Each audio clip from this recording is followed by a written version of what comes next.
March 10th, where we've had a time change. Did it throw you off? It threw me off. It didn't really throw me off. I woke up, I was refreshed, I felt good. And then we lost an hour. Lost an hour, and I was like, it's dark outside, it's 7 o'clock, what's going on? Then it dawned on me, it's like, oh, we had a time change. So anyway, what's up to you guys on Facebook? We are also on several podcasts, Podbeam, Spreaker, iHeartRadio, Spotify, anything else I'm missing? We're on YouTube. Hey, YouTube. Twitter. You guys will see this obviously after Donovan produces it and everything. And so shout out to everybody who's here. Twitter. Donovan also will be live tweeting as what they say. Also, we have Mr. Marcus Guyton on here. He's also doing some behind the scene things. So a big, huge shout out to Donovan and Marcus for making this happen. Also, to those on Facebook who help us along with this conversation, so it's not just us up here, going back and forth like we do on Tuesday. That's our Tuesday show. We kind of get at each other's throats and all of that. And so anyway, hopefully you guys can see the topic, what we will be discussing today. There's a whole lot of things that has transpired over the last week, so I want to touch upon it for this time that we're here. And I would like to say the comments and directions is all Demetra. No, see, Donovan's scared. This is we. This is the Demetra K show. Donovan's scared because we're gonna be talking about Oprah and Gayle, and he was like, you know what? I don't want to be involved because they might put me on, and so I don't want to be like seen saying nothing bad. But Donovan, Sadiq, me and him. And y'all, we having this discussion. Donovan's a little scared. He's bit off all his nails because we're going to be talking about Oprah and Gayle and stuff, but it's okay. Hey, I'm just saying, You'll be all right. Breathe. There you go. All right, here we go. Compose yourself. So anyway, I just wanted to give you guys a little bit more time to get on here. So I'll go ahead and get started because I think we got enough to get the party started. So let me go ahead and conjure up my notes. All right, so as you guys can see, and I should also just say this too, the purpose of the Demetra K show is to promote Black love, knowledge, and unity, understanding of all the things that go on in the Black community to make us an even better people, right? Amen. Okay, and so the topic of the show is breaking the buck. Now, every time I've said that to somebody, say, what's your show going to be about? Because people ask me, it says breaking the buck, and the look on their face is like, what does that mean? Exactly. It's like, what is breaking the buck? And so I thought, okay, well, maybe let me go and try to do some research so I can have something to go on other than my own understanding. And hello to everybody. I swear I will get to all of you guys' comments. Okay, so let me get started here. And I turn my phone down so y'all don't hear all of that. All right, so breaking the buck. Are Oprah and Gayle a tool of white supremacy? Okay, let's find out, all right? So over the last couple of years, we have been hearing a lot about the term breaking the buck. Now, we know that breaking the buck or buck breaking is not new. It's been around since slavery. But I would say for me in the last couple of years, I guess since this consciousness thing came back around, we've been hearing this term a lot. And so, all right, so here we go. We have been hearing a lot about it lately, especially in regards to Black men in the public eye, right? Now, the men in the public eye are considered to be powerful and strong in one way, shape, or form. So what exactly is buck breaking?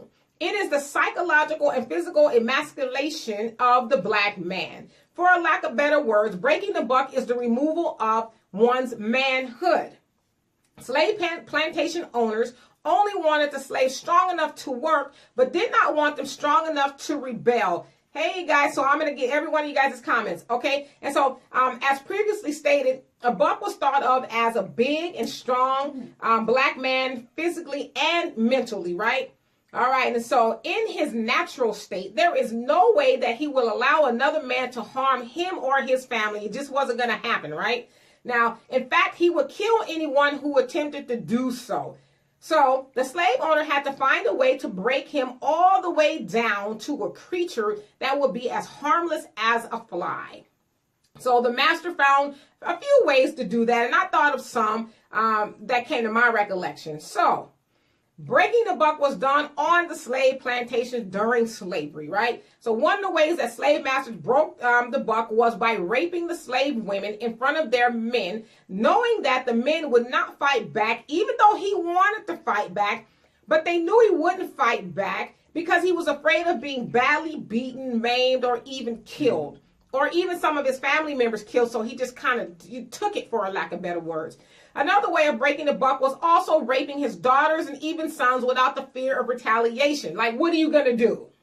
You know, I'm going to snatch your daughter up in the middle of the night and do whatever I want or whatever I want to her, and you ain't going to do nothing, okay? All right, and so the slave men themselves would also be raped in front of all the slaves on the plantation to create fear in other slaves and to emasculate the black man. Now, also during my research, I saw a lot of people trying to say it wasn't true. It's like, well, I mean, I know it's kind of hard. A lot of this was coming from white sources that was saying it wasn't true. But it's like, what white slave master or anybody is going to document? Yeah, we raped men. We had, you know, we're homosexuals and we raped these black men on the planet. Well, who's going to document that, right? And so I just thought that was stupid. Okay. And so let's see, castrating the male slaves was another way to dehumanize and emasculate him. And you guys know what castration means: to remove some or all of his genitals. And in a lot of cases, they made them, what do you call them, eunuchs? Eunuchs. Yeah, eunuch. What I say, eunuchs? That's somewhere. Eunuch, to where they didn't have male genitalia at all. Really because they wanted to emasculate them, take away their manhood, and also in fear that they would, you know, perhaps do something to the white women running around. So there's a whole host of reasons why they did that. And they also did that to black men during the lynching process. That was common. Right. All right. The males will often be beaten until near death to kill the natural fight within him so that he would not cause problems to the slave owners. Among other things, another way to break the buck was to put the slave women over him, disrupting the natural order of things. For example, the man is considered to be the head of the household, right? I mean, he used to be. Now, during slavery, that was not the case. And in many cases, she, the woman, they weren't married because they couldn't be married, but his woman, nevertheless, she was taught to subjugate him and take him down. Boy, shut up. You ain't nothing. Sit down. I got this. You know, all that other sounds stuff. like the modern black woman.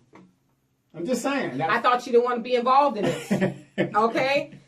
So, let's see. All right, so to fast forward to modern day times, the breaking of the buck is still in effect. To your point, it's still in effect, right? Now, let's look at some past and recent examples. In the 1960s, many of our male leadership were murdered in order to stop the rise of a black messiah. That messiah had the potential to lead black people away from the oppressor and to finally being free people, right? So what's the messiah? That's this deity, this people person, this figure that everybody looked up to, right? Martin Luther King and Malcolm X, the people who had the ability to sway black people into being upwardly mobile, right? All right, so we know those people were killed off. Killing the leaders was, in a way, mass buck breaking, because if I kill this leader and I kill that leader and that leader and that leader, guess what happens? After a while, people stop wanting to be a leader. They start saying, you know what? I like life just a little bit more than, you know, trying to lead black people to freedom. So I'm going to pass. All right. So let's see. So many of our black men are continuously harassed by the police and incarcerated with the attempt of breaking them. We see that all the time. There's plenty of examples of that. Some recent examples of buck breaking or attempted buck breaking in the public eye are as follows. Colin Kaepernick being blackballed or whiteballed, as some people would say, due to protesting, and they scared the other football players, did they not? They did. A lot of other football players probably was like, well, you know what? We agree with Kaepernick, but we just are scared because we don't want to lose our job, messing with our money. So that was a way of doing it through Colin Kaepernick. Kevin Hart, remember what happened to him a couple months back when he was supposed to do the Oscars? They dug back in the crates 10 plus years ago and found some what they call homophobic tweets when he was making jokes. He apologized. First he wasn't going to do it. Then they made him do it. And then he did it again. And he ended up still not doing the Oscars. Sound like a lot of that was his choice, but it still was a lot of drama. So they broke him, for lack of better words. Hey, I'm sorry. All right. Then you have someone like President Obama when he was forced to publicly denounce Minister Farrakhan and Jeremiah Wright. Remember that?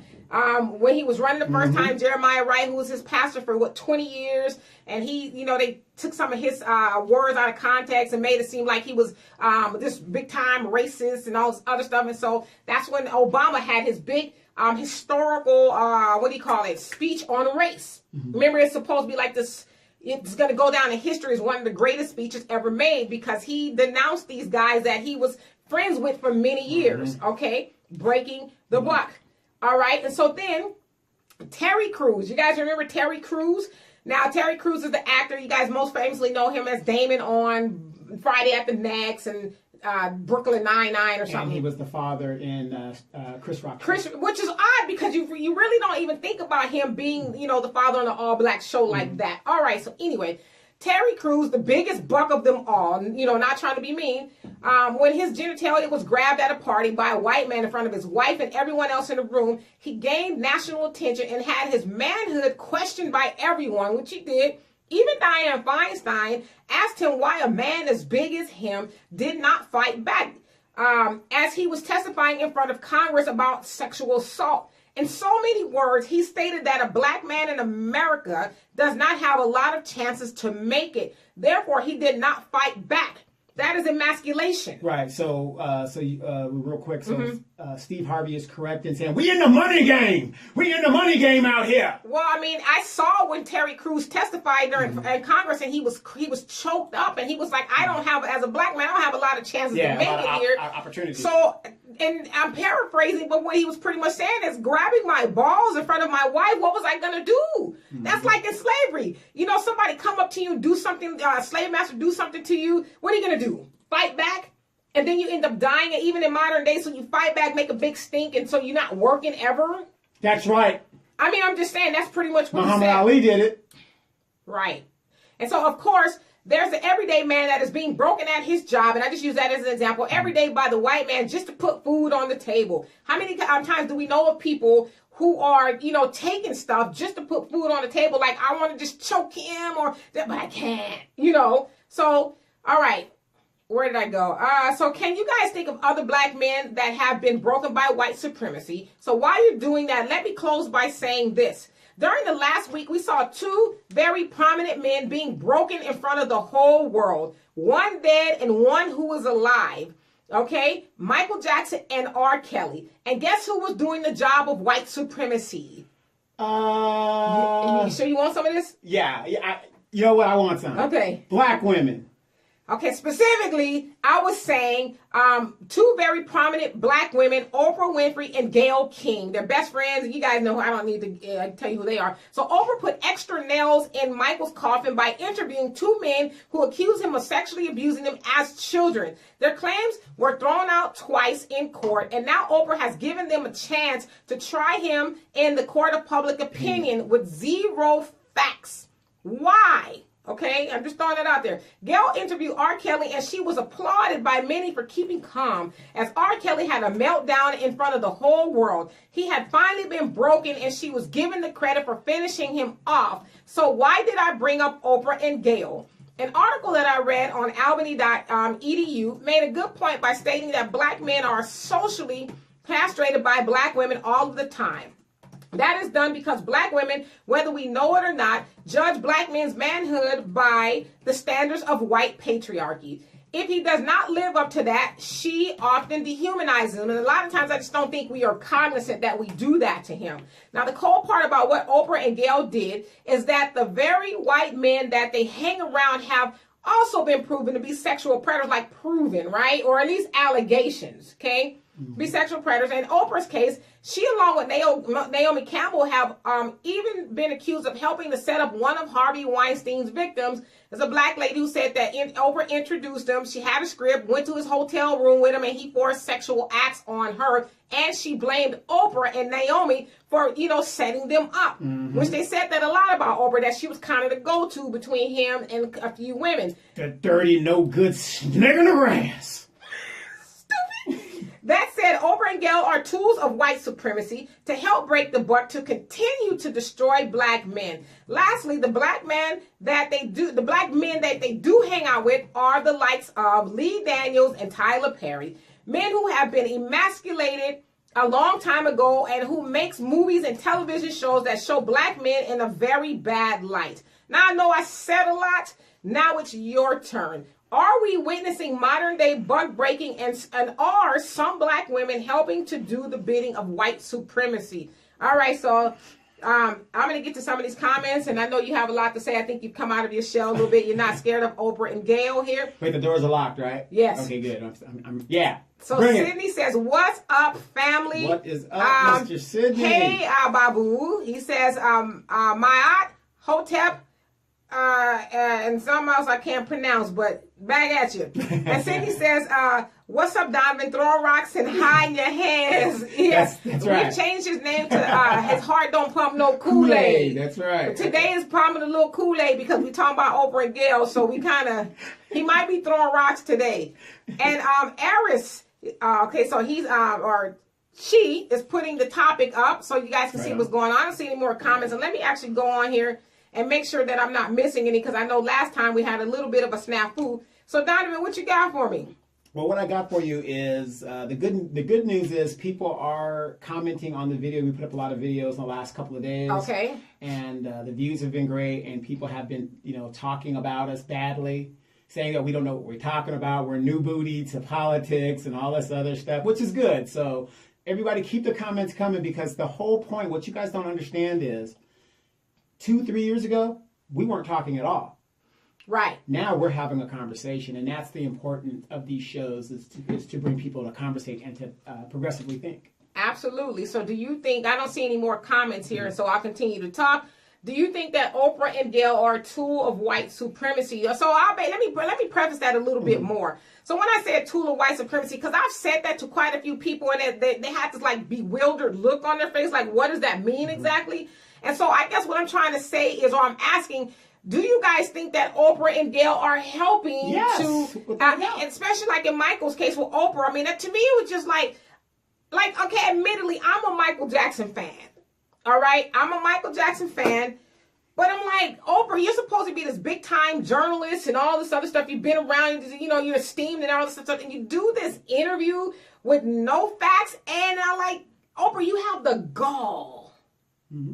The gall to sit up here and judge Michael Jackson when you yourself, have issues. Like, you are booed up with Harvey Weinstein on plenty of occasions. Well, the thing is, in history, whenever somebody does that, then their stuff gets exposed. I mean, it's just a matter of time. What I don't like about what Oprah did is this man opened his home to you, his life to you. They embraced you. They let you see things that other people would want to see. And then the man is dead, and you're going to go behind and then just help destroy it. Of course, she's a tool of white supremacy. But then there's a bigger question. Why? What's in it for Oprah? Oprah has all the money in the world. What's in it for Oprah to continue to nail the nails in Michael Jackson's coffin? To the point of, now, from what I understand, the documentary didn't go over as well as they thought it was going to go over. It kind of like, because most people who I know saw it, I didn't see it, will not watch it, but most people who I know saw it said it was terrible.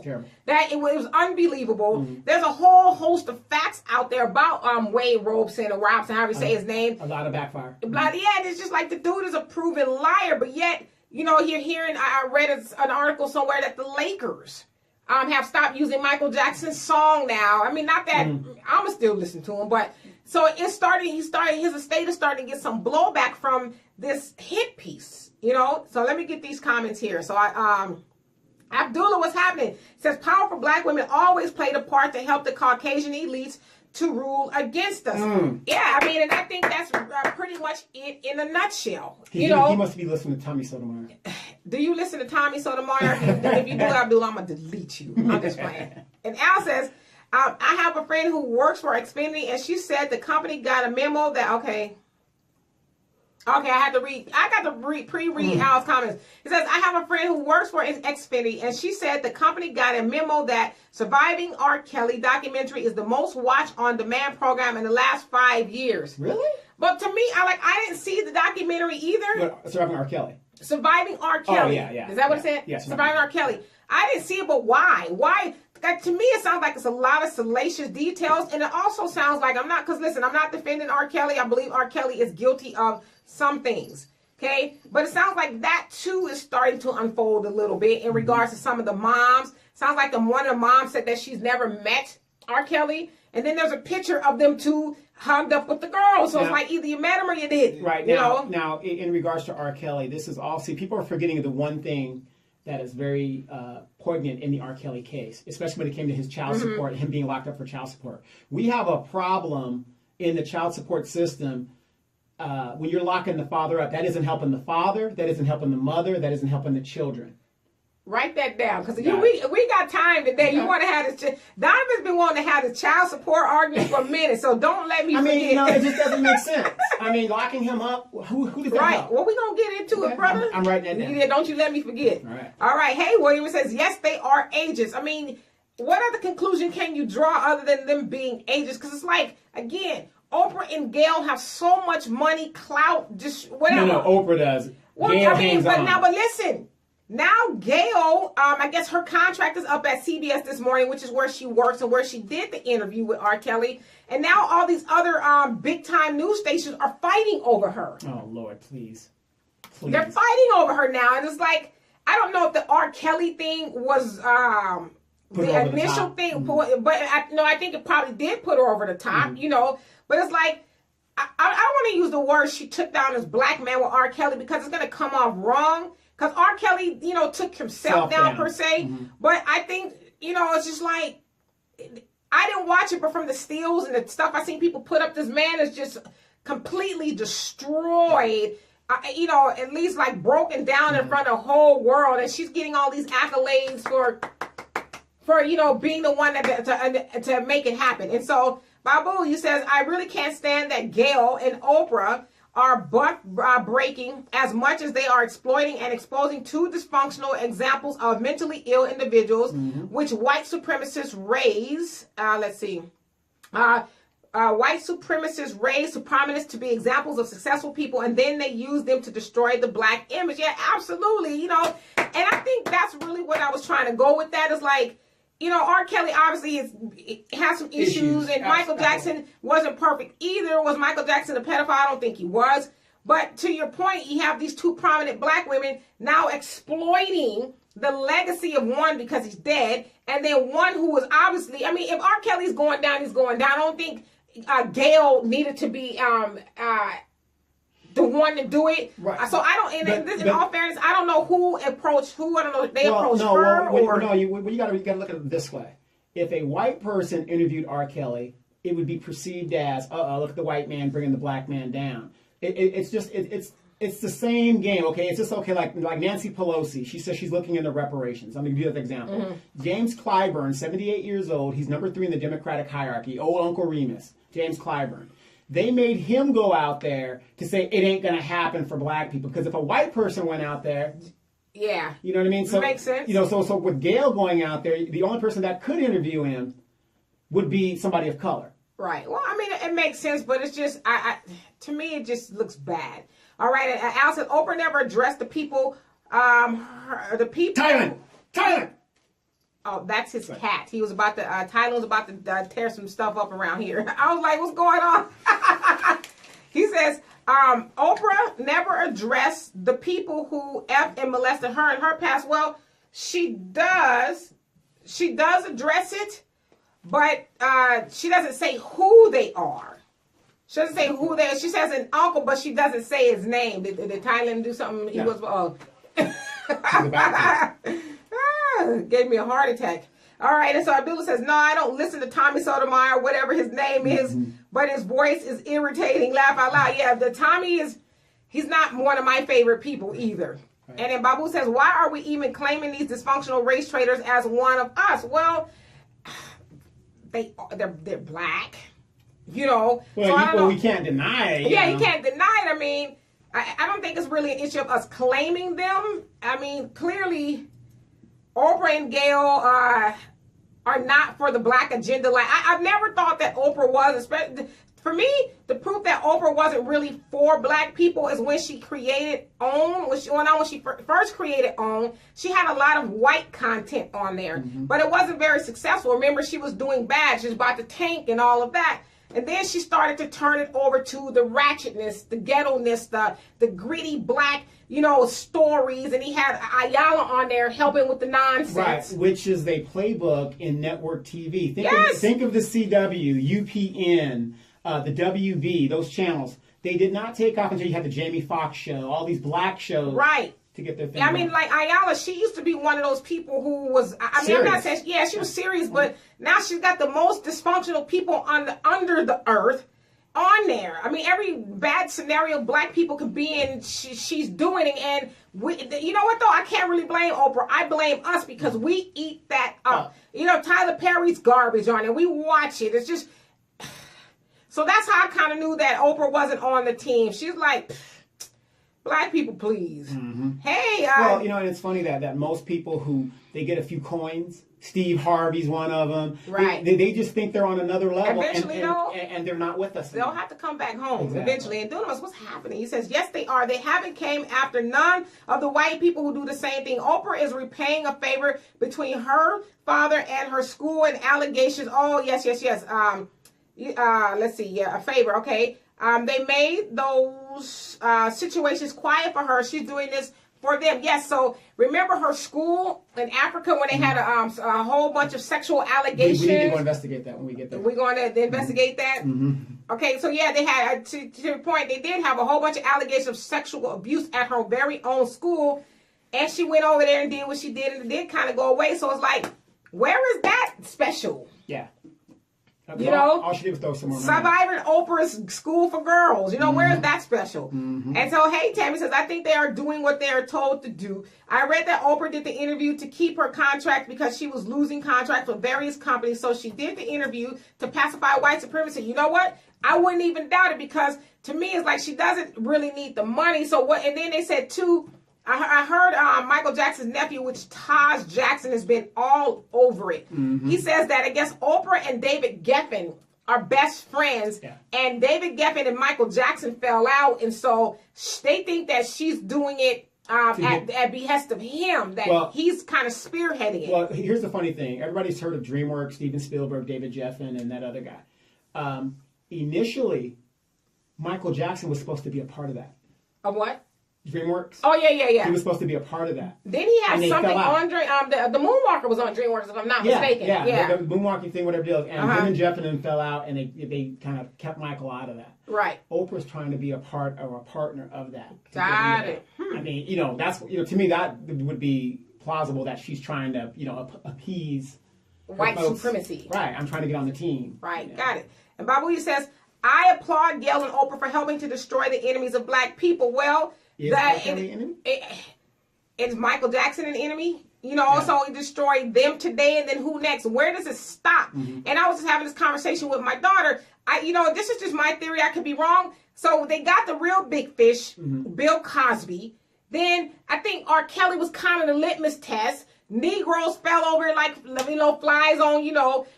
They killed Prince. He got all his that, but now they're going after Michael Jackson dead. Right. And we amening and stuff. So yeah, okay. So we're applauding Gayle and Oprah for going after R. Kelly and Michael Jackson. Who next? Who's to say that it won't be you in some way, shape, or form? And then we just got done talking about Oprah's school. There was abuse going on in the school. Yeah. Wouldn't that clarify her as an enemy?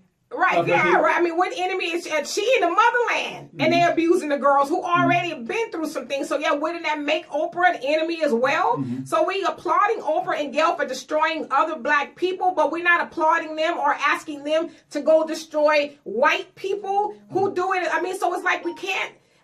that comment is kind of weird to me. So I'm not really. It's a double-edged. Yeah, this is weird. And Al, let me read your comment.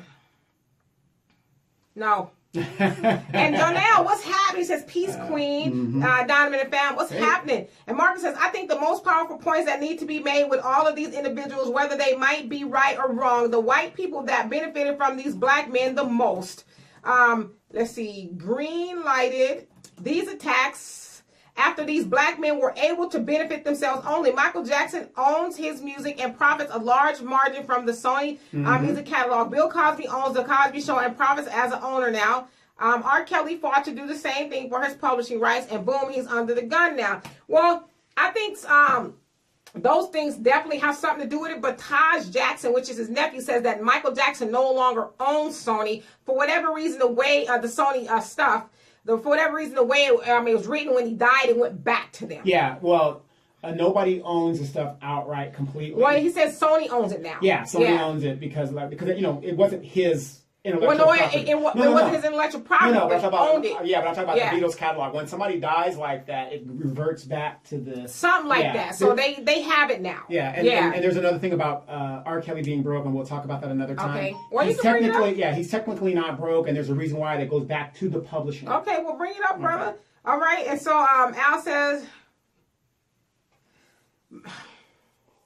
Michael Jackson wasn't a pedophile, but he was an X-File. When I hear his music, I think Scully. Yeah, actually, it's funny because I heard Paul Mooney say that same thing today. Yeah. He wasn't. Michael Jackson wasn't a pedophile. He was X-File. So basically, he was, to that point, he was saying that Michael Jackson was a little bit eccentric. Some people say weird, whatever word you want to use, but he definitely wasn't a pedophile. And Tammy says, although I don't like to see black men being faced or highlight of negative behavior in the media, but R. Kelly brought this on himself. He did. I believe he is a monster, so prosecute him. But let's not jump the gun. Let's see. Let's not give white supremacy the hand in doing so, because they don't with their own. They hide their sins but broadcast ours/blacks. Absolutely.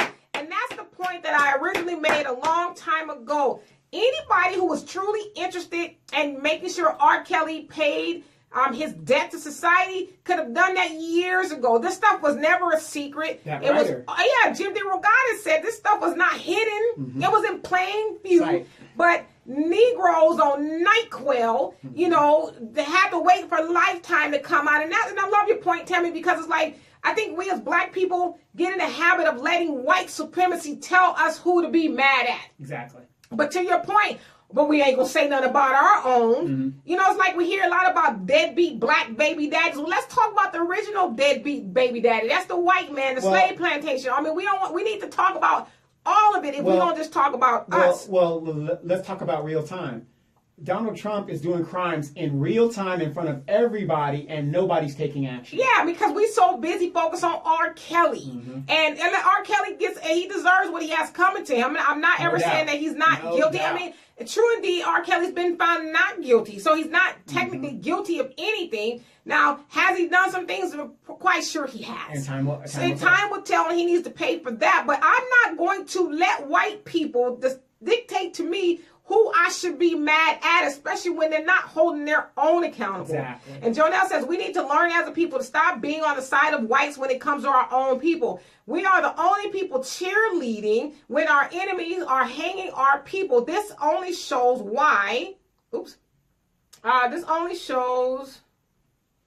why we must have our own to regulate our own affairs. Oprah needs to talk to Charlie Sheen. He gave young women AIDS. Not only did he give young women AIDS, but now he's at the top of his game. He's on GQ magazine with another woman. So you're giving people AIDS, and we're going to gloss over that? Which is a crime to give somebody unknowingly. But yet we are so, isn't his behavior, so it isn't about whether they're innocent or guilty. It's about the loyalty of Oprah and Gayle. I mean, listen, technically R. Kelly has not been found guilty. As I said, is he guilty of some things? He probably is. Michael Jackson was never found guilty. So why is somebody like Oprah, and Oprah's supposed to be a seasoned journalist veteran, and she's going off of zero facts. In fact, the facts are in favor of Michael Jackson. And so she's going willy-nilly to have this interview with two dudes have been exposed as liars, like it's a timeline of lies that Wade Robson has told, but yet Oprah. So my question is, why is she doing this? Is there a reason? Or as some people have alluded, is she doing this for a favor? I mean, is there some other motive as to why she's going to murder Michael Jackson twice? What's in it for Oprah to do that? So yes, it's Michael and R. Kelly technically are innocent. Right. They have not been found guilty, so I don't even think that's a question. To me, it's a question of why Oprah and Gayle are doing that. Anybody who's followed this show for the last 2 months will know that I have repeatedly said, and I didn't need Lifetime to tell me, that R. Kelly is a monster. I've always known he is a monster because I, unlike a lot of people, do their research, and I read a lot of stuff. And I talked to people who knew or know R. Kelly who said he's been doing it for years. It's just been getting swept under the rug.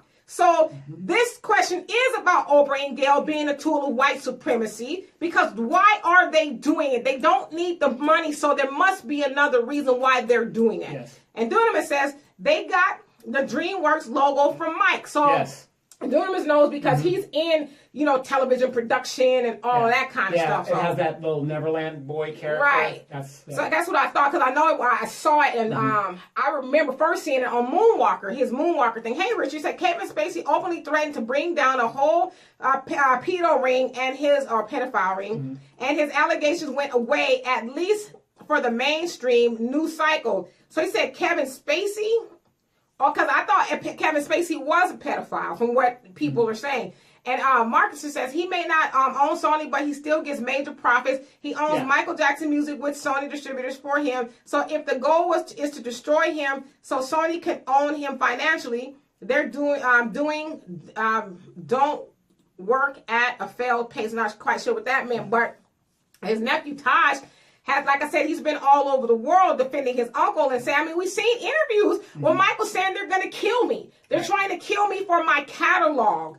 Dick Gregory talked about him going over to Michael Jackson. He was called over there because Michael Jackson hadn't eaten or drank anything in days. He was severely dehydrated because he said, I fear somebody's going to poison me. And so he had to rush him he had to undercover take him to a hospital where they say, if you didn't bring him, when you did, he would have died because he was severely dehydrated. It took like a day or so for them to bring him back to life as far as fluid. So the dude knew that something was going to happen to him. And then Sydney says, I'm back. Well, yeah. And then Jonelle says, Oprah and Gayle is in bed with Harvey Weinstein and various other Jews who are pedophiles and pushing that agenda to legalize that foul sex with animals. The agenda is to make it to the norm, to the demise of the black man. Why haven't they highlighted the children they kidnapped and raped at the border? Some of those children are missing. Well, see, they're not going to do that. I mean, as I said, it's no secret. Oprah is booed up with Harvey Weinstein on various occasions, and Gayle too. I mean, and Oprah with Trump. So it's like, okay, Oprah, I get it. You want to expose people. Then what? If you're a journalist, expose everybody. Like, you don't have the moral authority to do what you're doing to Michael Jackson. Just on some of the stuff she's complicit in. You don't have the right to do that morally. And Marcus says, anyone watching that wishes to comment, please tap on the link in the comment and join the conversation. Absolutely. Yes. And Tammy says, R. Kelly is brainwashing these young girls, keeping them from communicating with their families. That's right. Proves that he's not right. But then true. That's what they're, I don't want to say true. That's what they're saying. And listen, again, I'm not defending R. Kelly, but I want to argue on the side of logic. How do we know that they're being brainwashed? I mean, is it just because we hear the parents saying that? I'm not saying they're not. Something's going on. To hear the parents saying it, but then on one hand, you see the parents who say, I've never met him, but then the mama's in the picture with him. So something is going on, right? I mean, I don't know. Nobody knows but those people involved. But I agree. I go on record for the 1,000th time. R. Kelly is a monster. And Richard says, Charlie Sheen said sorry for the whole AIDS mistake, so he's remorseful and he has learned side-eye. Right, is that all it takes? I just gave you a little AIDS. You forgive me? Right. We good. Come on, let's dab it up. We good. You know what I mean? I have the money to save my life. Right. Good luck to you. Right. And Abdullah says, Oprah has a lot of power. She's used the feminist approach. It attracted middle-aged, rich white women, and it seems black women that think like white women. Yeah. We underestimate the power of Oprah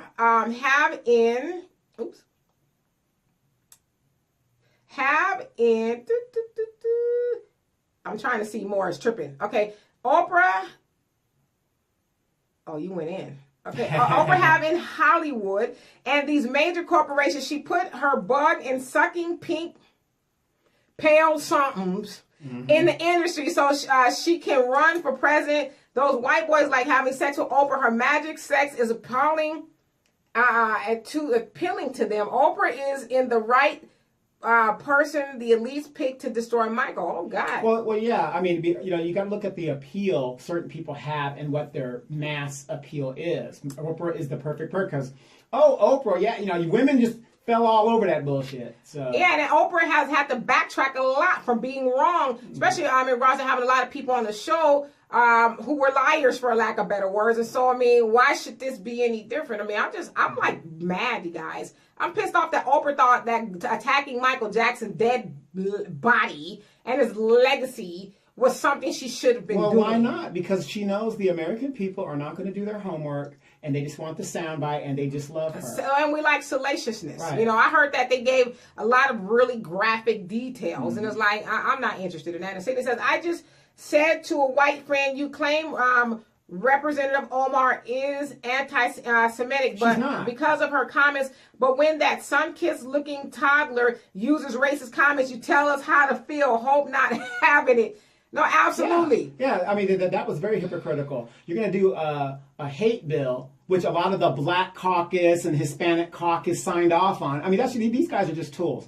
You're going to do a hate bill, and you got a president that just does it outright every day. All of a sudden, why shouldn't we criticize Israel? Why are our politicians pledging allegiance to another foreign nation? And that's all she should just ask that question. Why are we so concerned with them?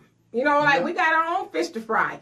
And Al, silly, says, RKelly did so many bad things. Never mind. I will end my comment before it doesn't get read. Marcus says, the one thing we can be proud of the most is that black people came out in full force for Michael Jackson because there was no proof. So if this is the tool that unites us, then I think... let's see. I think we need to ride this train as far as we can take it. No, absolutely. That is really refreshing that people were like, okay, goddammit, you're not going to come after Michael. Some people fall for it, whatever, but you can't really do nothing about that. But for the most part, I think a lot of people is like, nah, I'm good. That's why I'm going to stop letting white people tell me what to think. Well, I think a lot of people did it for the fact that the man can't defend himself.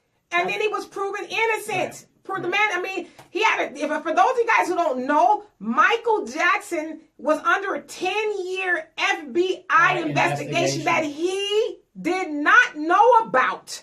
The FBI tracked this man for 10 whole years and found nothing. But Oprah's black ass did a special and get up there with these dudes and she gonna try to concoct something that was the FBI. Like, if the FBI wants you, they gonna get you. Performed a raid on his ranch twice unannounced.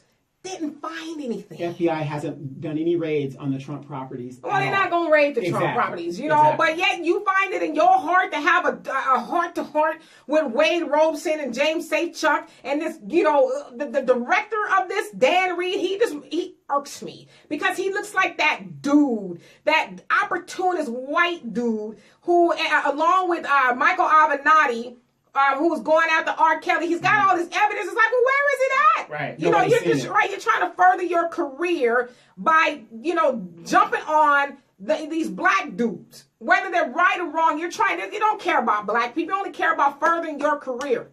And then, let's see. Marcus says, many can say what they want about RKelly. RKelly right or wrong, but you do not get to once again change the law to get him. That is dangerous for all And the message says it's clear. Well, I think in regards to the laws in R. Kelly, especially when it comes to kids, there's no really any statute of limitations. In Chicago. Yeah, so, I mean, he's open game if indeed he's done those things. I mean, I just think, too, we don't want to get in the habit of, trying to let R. Kelly off the hook. If the man is innocent, then so be it. But I just think there's a lot saying that he's not innocent. Right, but remember, in a court of law, the first thing that anybody's going to tell you if you're sat on a jury is you have to believe that this man is innocent until the evidence shows Well, he's otherwise. supposed to, Yeah. but that's not how it works. And Al says, Donovan, take Demetra to Walgreens after the show to check her blood pressure. Am I off the hook?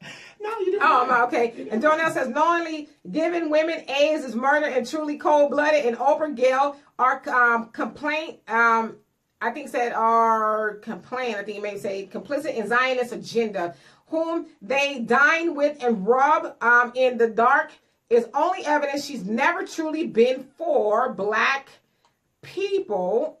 Never for black people, especially poor black people. And I saw the story too where she was kind of some hit piece out on her now. See, it's like it's no fun when a rabbit has a gun. Somebody's made a hit piece about her, and they said that a lot of her story about her being poor is concocted. And she tells a story about her. She had 2 cockroaches for pets, Melinda and some damn body name of the cockroaches, and that's how poor she was. And her cousin was like, "Yeah, you're lying. You know goddamn well you was not running around with no cockroaches for pets." And Hey Charlie says it's documented that Elvis was a pedophile who enjoyed sex with multiple underage girls, but nobody's talking about ripping his music from streaming platforms and banning his films. Trump, let's see. Go all the way. Trump got how many sexual assault allegations against him? 19. Oprah counted 19. Oprah counted Michael Jackson as a friend in life, but dragged his legacy. However, she let Harvey Weinstein, another friend accused of sexual assault, make it. So what you say, but say what you say, but you don't see them digging up their deceased icons and dragging their names through the mud. For the dummies with poor comprehension skills, I'm not defending or condoning, but questioning. The American media has always been against black people, especially black males. They raped and pillaged and murdered us, but got the world looking at us like we're the bad guys. Fuck out of here. I said it. 30 years of controversy. Absolutely. But you get people who like, well, we shouldn't be talking about Elvis. We talk about our own. No, goddamn, we're going to talk about everybody. We need to get out of that habit because that's what white supremacists does. Right. Well, you don't get to question us. Right. Right now, your head is on a chopping block. So right now, we're going to talk about y'all. Y'all don't get, you don't, I wish you would try to bring up some white people. But to your point, we should be examining Elvis Presley. I mean, he's a notorious pedophile. What Priscilla Presley was 14 when they met, and he ended up marrying her and was still with her until he died. Wasn't he with her until he died? Or they divorced? What? Yeah. They spent a long time together. So why are we, to your point, demonizing this man? You know why? Because black people ain't froggy enough to question white people. We only gonna do it to our own. And so Sin says, I'm a Michael Jackson fan. I'm an Oprah fan. I love what she's built. I don't like that she did Neverland thing. I wish she would have. I think she did it because she felt in her heart. It felt in her heart he was guilty, and as a victim of sexual abuse, she went on emotion. I wish she could have interviewed about this. He can't defend himself. I want her to talk about this, and absolutely. But the other part of that too is because Oprah spent a lot of time with Michael Jackson. Did she interview him like 2, 3, 4 times? They hugged up. And how many of you guys remember that saying when you go into people's house, what you see in this house stays in this house? Yeah, Oprah's been, she's interviewed Michael Jackson a bunch of times. She called him her very good friend. And then you turn around, interviewed his family even. So it's like, I get it, maybe emotions took over. But to me, Oprah's very smart. I think because she's been through a lot, especially having people hoodwink her on the show a bunch of times. So I think she was probably able to take a step back and say, okay. You guys remember when she went to the whole beef thing, when the beef industry in Texas was suing her because she said about the mad cow disease, I stopped eating beef cold, Oprah being the guru of everything. They claim that she affected their meat sales, their beef sales. And so Oprah, from that point, I'm sure she's gained a lot of wisdom in that I can't just really be going out there saying everything. She won, by the way, but Babu says, Michael Jackson fundamentally denounced his race and turned himself into a little white girl. That's a lie, because on plenty of occasions, Michael Jackson says, I'm black. I know I'm black. So that's a lie. That's a lie that's perpetuated through the media, that Michael Jackson didn't want to be black. It is medically proven that Michael Jackson had vitiligo. If you do the research, the coroner's report says that he indeed suffered from vitiligo. All right. So the plastic surgery thing, that's a whole other story. But Michael Jackson never denounced being black. He's on record a whole host of times saying that he's proud to be black. Yeah, and when it comes to the plastic surgery, there's a whole bunch of stars that get addicted to that. Yeah. Little Kim. I mean, you got all kinds of people that just turn themselves into something else. But Michael Jackson was unapologetically black. And then you also say, and making the feminization of the black male popular. Michael Jackson didn't make that popular. Let's take it back to Little Richard. I mean, we could go back further than that. We don't have to go back further than that. The Bad album. The man was grabbing his balls. All goddamn day long. How much more Michael Jackson, right? He made grabbing your balls popular. Hell, I ain't got that. I'm sure I did the shit once or twice. Well, remember in the 70s, all brothers kept grabbing their package. Right. So that's a lie that people tell. And Michael Jackson didn't make being effeminate popular. Hell, like I said, Little Richard went back, and that's see. I'm not saying you don't know your history, but if we know our history, I saw an interview with Terrence Trent D'Arby on Arsenio Hall show today, where he was saying, especially in America, if men want to make it in the music industry, that Hollywood and the music industry almost expects for them to be effeminate. That's just how they have to come out in order to sell records. So, I mean... Billy Porter. But then you say, we're always talking about the war against black people, but then we act like the enemy do not come from within. I mean... That's misapplied. I mean, again, Michael Jackson never denounced being black. Yeah. And Marcus says, I really believe what Oprah Winfrey thought was that her word was gospel in the black community because it was so powerful in the white community. She is one of those people that misunderstands black people in a major way. Black people may have joked about Michael, but there was always a different kind of loyalty that went above and beyond reproach. Yeah, I mean... She is just that one black woman that white people love. They're comfortable with. They're comfortable with her. They don't love us. Okay. And then I remember when she had that stupid movie Beloved or whatever by Toni Morrison. Tank. And she cried because she thought that her loyal fans would support her. She was upset because they didn't go out and see it. I'm like, I went and saw that in the movies, and white people were getting up like, this is weird. I mean, I almost left. It was super weird. And so Tay says a lot of people who siding with Michael Jackson are people who have no real history of Michael Jackson. You say are siding against Michael Jackson are people who have no real history of Michael Jackson. I never really cared about Oprah, but I could really give a frog's ass about her about her now. I refuse to entertain Michael Jackson slander of any kind. Michael Jackson is an innocent man. Let him rest. Absolutely. So that's why we're confused, Tay. Like, okay, so what is Oprah's real agenda here? And then Sydney says, that this might kick to federal court as well. So what, the lawsuit? And then Satan says, I really feel like many men feel like RKelly wasn't wrong. Women too, is something wrong with that. He married a 15-year-old girl when he was 27-year-old man. Isn't that enough? No, I agree. I think a lot of people, and you know who it is? It's like his real super fan base who is like, I don't care. And you know, mostly women. Yeah, I went on some thread. I remember that thing I said yesterday. When RKelly was walking out of jail for the second time, he had this little swagger about him. And you go in the comment section, and women was like, ooh, look at his bow legs. Ooh, he got some good D, I bet. Ooh, and look at it work. All the money we raised. And there was a woman that was walking out that was just hysterical. Just touched my hand. Yeah. She was. So she I didn't think care about those people are just his fans, and they don't care. I mean, it's kind of hard to suspend your disbelief about people you like, but sometimes you have to say, you know what? He's not a good guy.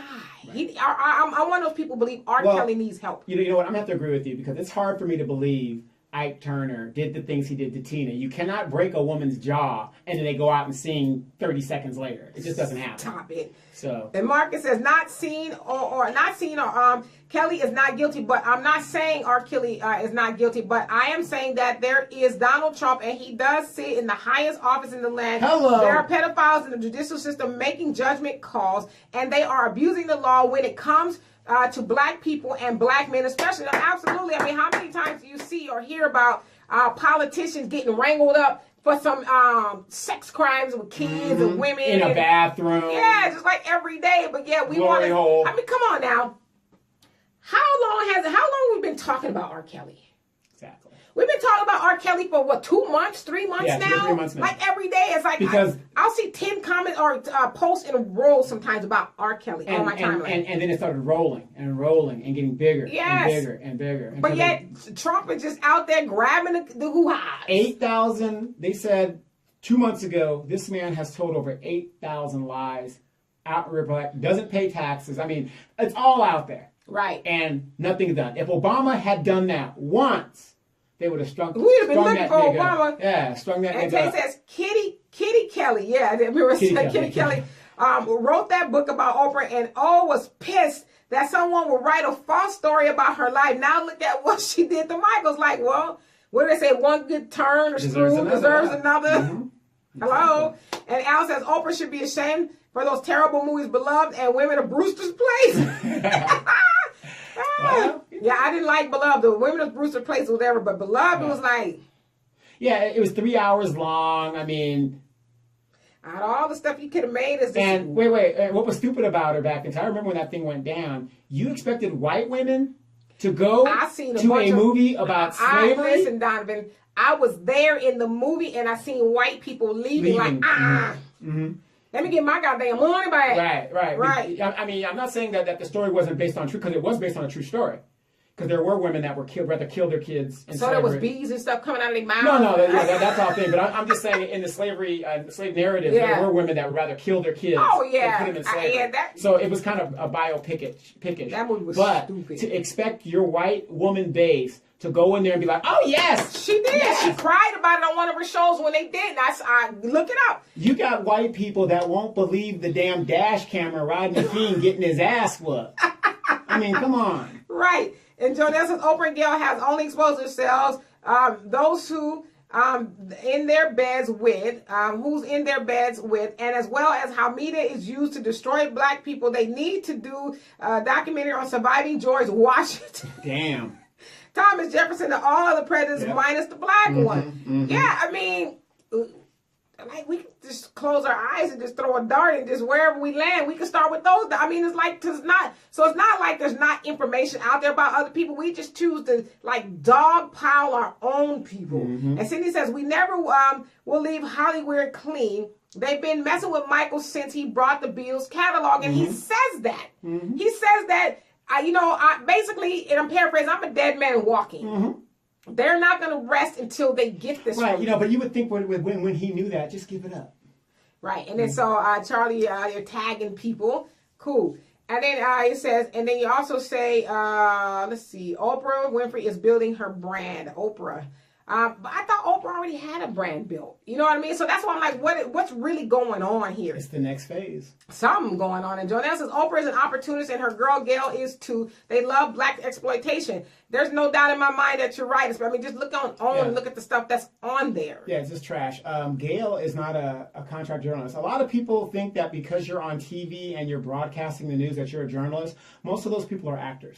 Well, she's probably not a journalist per se. But she is contracted through CBS. I understand that, but I'm just saying most of the people you see out there, they're actors. They look good, or they're there for a certain. Like Michael Strahan, right? Football player. Yeah, he's not a journalist. And Marcus says, I don't think he is. He went to school for it. Marcus says the notion that Michael Jackson wants to be white is disturbing. A disturbing line. When is it documented? When it is a documented fact that much of the reason he went into publishing was to assure black artists, yes indeed, that they would get their publishing back. He gave Chuck Berry his publishing back and gave Little Richard his publishing back too. And those are known facts. Mm-hmm. Those are facts. Right. So to say that Michael Jackson was running from blackness and did not help black people is a goddamn lie from the pit of hell. Right. And we need to stop saying that stuff. And a lot of people that don't give Michael a lot of credit. He was a very astute business person because after Thriller was made, he was talking to Paul McCartney, who wrote a lot of songs. Right. And he asked him for some advice, and he said, Mr. McCartney, I'm looking at investing in something. What would you invest in? And Paul McCartney was investing in catalog. Correct. And Paul said, hey, this is what I'm doing. And so Michael said, wow, that's a good idea. I think I'll buy your songs. And he thought it was joking until he bought it. Exactly. Absolutely. And Tay says... And Paul McCartney was masking the job. And they had you... And that's what I was telling Al. I said, you didn't see them hanging out after that. Yeah, they did The Girl Is Mine. And say. After that, crickets. And Tay says, also, it was noted in his autopsy that Michael Jackson had vitiligo. Yes, it's like, read. Stop letting white people and all these other cuckoos tell you that Michael Jackson hated to be black. Yeah. It says, documented by the coroner, that this man had certifiable vitiligo. I mean, the stuff, the information is there. Right. Hey, Steve, you're laughing. He says, laugh my ass off. Al says, you new niggas with the Hotep niggas. Right. Go ahead. That's what somebody called us earlier. Yeah. And Al says, after Geraldo Rivera got beat up on his show, he didn't have too many blacks on the show after that, and his ratings sucked. Elaborate more on it, Donovan. Because he's like, you watched the shit. Well, no. I have to do my research because I knew 20 years from now we'd be doing a show like this. Here's the thing. Geraldo Rivera opened the door to this kind of controversy. That's why Jerry Springer changed his format. Now, don't sit here and think when Oprah first started, she was just this chandelier. Oprah was in the mud too. Yeah, Oprah was in the mud too. Yeah, she brought the Klansmen on. She was doing gotcha stuff too. And I remember a show where she said she was no longer going to be doing that, but she was in the pig style with Jenny Jones. Yes, what's the other cat? Roddy Downey. Yeah, Robert Downey Jr. Robert Downey Jr. and all those salacious cats. Yeah. She was Ricky Lake. She was in the bed with all of them doing it. She decided to change her format. And then it was an outrage when Jerry Springer's ratings started to outdo Oprah. Right. When Jerry was letting them fight on the show and stuff like that. So, right. And so it goes back a long way. But she started like everybody else. Right. Yeah. And so Cindy says that Michael Jackson, once his hair was burned during the commercial, he started his plastic surgery. Yeah. And they said too that's where he sort of got some sort of a pain pill addiction. Yeah, he got the pain pill. He was in a lot of pain because people don't realize that he had a 3rd-degree burn. Oh yeah, it burned him up. Yeah. And Steve says Beloved was trash. I mean, that was like, what is there anything worse than trash? And then Samuel says the casting couch modern but breaking. Absolutely. Oh my gosh, yes. I mean, Oprah and Gayle are completely in bed with white supremacy. I mean, it's just a fact. And Tay says, replying to Cindy, he was filming that Pepsi commercial. So let's see, he said, so the Pepsi commercial. And Babu said, like I said, go ahead, bro. I don't think it's buck breaking as much as it's the fear of exposing white supremacists. If Gayle and Oprah had did this to those white people, we wouldn't even be having this conversation. Admit it. People today are voyeurs and they love to see the dirt. Oh, absolutely. That's why, I mean, it's a double-edged sword. I believe they are in bed with white supremacy, and it works because we are a very voyeuristic society. Ooh, I want to see what the Kardashians are doing, or what this person is doing. Oh, we didn't know Michael Jackson allegedly did that to you. Like, to me, I don't want to hear these stories about kids allegedly being sexually. I don't want to hear it. Well, here it is. You know, people are talking about reparations, something that is important in the black community that we are due to have. Right. But the most of our millennials and kids, what do they talk about? Cardi B, this, that. I mean, it's crazy. What, you don't talk about Cardi B? No, I don't. Oh. Not when it comes to I don't even know some of her music. I mean, I don't even know. But what I'm saying is, it's like you said all along. We like to be entertained. We like to be entertained. It's just a fact. So I think it backfired on Oprah as far as the black community. And admittedly, there's a lot of white Michael Jackson fans was like, not today, B. Right. Not today. Well, all I know is in Romania and Bucharest, they're upset. Right, Bucharest, they turned it out. And Jonelle says, Michael Jackson dated Stephanie Mills, Brooke Shields, Priscilla Presley. He had women, and I think even Evan Ross is his son. He was straight and loved women. Yeah. Well, I'm gonna have to disagree with the Stephanie Mills thing, because Stephanie Mills was at that time married to Jeffrey Daniels of Shalimar. Oh, excuse me. But anyway, Michael Jackson said repeatedly, "I'm not homosexual." I mean, he's probably a little, eccentric. Well, he was scared, yeah. Yeah, but I never got the impression that Michael Jackson was homosexual. Yeah, have you seen some of them coochies in the 70s? Woo! Yikes. Sydney says the RKelly case might get kicked to federal court. How? Based on what? The inner trafficking. If they get because they're trying to get him for trafficking. I guess a minor to Detroit or something like that. Cross state lines. Yeah, you're correct. And Al says E-Bayou movie has some pedophile in it too. Oh yeah, that's the one with Jussie Smollett's sister and Samuel Jackson. Samuel Jackson's Wasn't in he it. liking the little girl or something Yeah. like that? It was weird Yeah. as well. Yeah. And Steve says Oprah agenda is making money point blank. She don't care about how she gets it there. And I think it's just time people have that conversation about Oprah.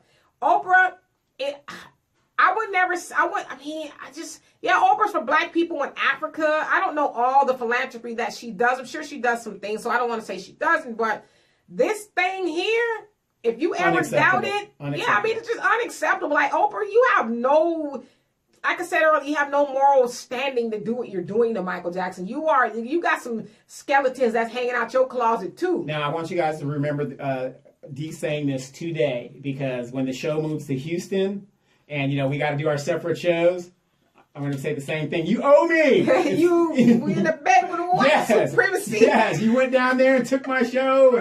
And we got a wow, partner. We got a wow. Okay. And Marcus says, and the most powerful thing is that Michael Jackson lived a long time in the adult age, and Andrew Robinson and James Saytruck, you're talking about Wade Robinson, and James Saytruck, they had an ample time to attack. I live in Michael Jackson's with these accusations. I'm trying to read your comment. And Oprah had ample time to fight a living Michael I guess you're trying to say while Michael Jackson was living, and she believed what she believed. But all three would not have even attempted this line had he been alive. There would be death. Well, I don't know about death, but it's just like, per Taj Jackson, a whole host of other people. Another director, I posted on my page, his name's Clyde somebody. Mm-hmm. He basically called Wade the ropes and a liar. He said this dude is a liar. Mm-hmm. That it's always been known that he's been an opportunist. He broke up Britney and Justin because he was a dancer choreographer for Britney. Right. Ended up sleeping with Britney. He was instrumental in breaking up Prince and Mai Tai because he slept with Mai Tai. And that he cheated on, Michael Jackson actually hooked Wade and his niece up. They were together like 7-8 years. She finally left him because he kept cheating on her. Mm-hmm. One of them was with Britney Spears. And so, the dude is not an angel, but yet Oprah's helping to paint him to be that. And so, Tay says it was reported that fans paid his child support to get RKelly out of jail. I really need to understand how these women support him. I don't get it. Where were these women when I had my child support stuff? Golly. Can you sing? Swing low. That's why they didn't pay it. That's why they didn't pay it, okay? Yeah, but you know what, Tay?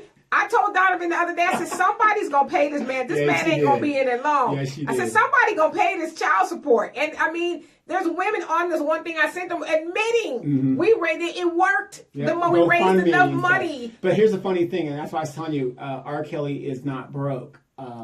He has basically, even the woman from that bailed him out the first time, she said she didn't use her money. And right now they are tracking down where did that money come from. Who is they? The government or whatever they're doing. It's like, well, why do y'all really, is it? I told you his scenario is to like be broke so a lot of people can't come after him. So if he's saying I'm broke and he's got his money hidden over here, which is smart, but he's not broke per se of Donovan Sadiq.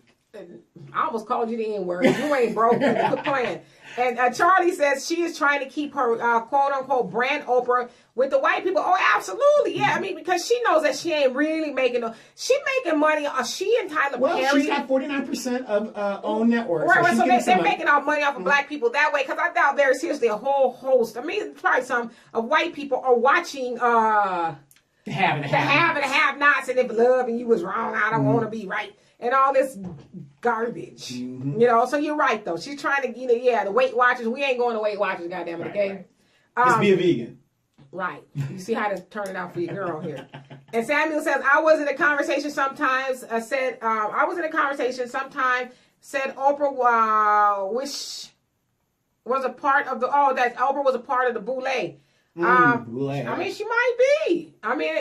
It's possible. I have been talking against these women for a long time and trying to wake people up saying they aren't what they seem to be. I'm not saying she's a bad person, but she's showing you she's a bad person. Right. Oprah, I don't think Oprah's really for black people like that. And once they get the money. And Steve, Coon, and Harvey, another example. You just want to talk about Steve, don't you? No, man, once they get the money, he's in a car with his wife.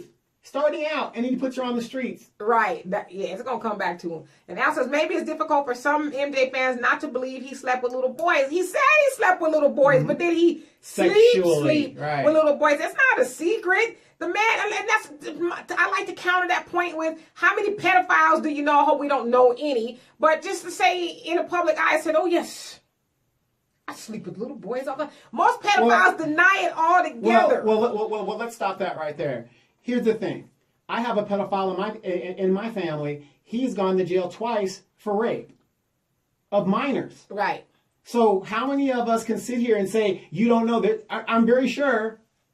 But I'm saying, I'm sure when he was going through a trial, he wasn't saying, yeah, I was sleeping in the bed with him. And most pedophiles don't admit that. Yeah, so you're not going to admit that. Michael Jackson has clearly said that he's done that, but he's thinking it's normal. But what I'm saying is, in our community, that video sent me of the girl arguing, her mom accusing her of sleeping with the boyfriend. And I mean, we all, it's in the community. We know that. It's not a secret. It's nothing new. Correct.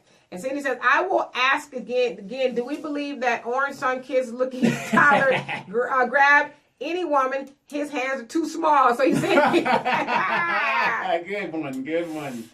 I don't know.